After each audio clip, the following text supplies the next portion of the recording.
Perşembe akşamı getirdik hastaneye. Yüksek ateş, bulantı ve kusma vardı.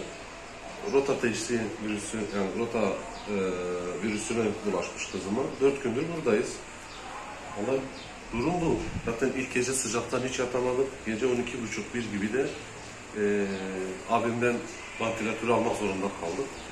Yani gerçekten sıcak. Hele bu mevsimde bu bölgeyi bilen insanlar biliyor. Aşırı derecede sıcak var ve maalesef vantilatörle idare etmek zorunda kalıyoruz. Geçen sene de galiba bu durum vardı. Yani en kısa sürede gerçekten artık biz sağlık olacağız. Yani çocukları bu geçtik, buraya gelen refakatçiler bile gerçekten sorunlar yaşamaya başladı. İnşallah kısa sürede bir çözümü bulunur, halledilir diye düşünüyorum. Tamam, çocuk.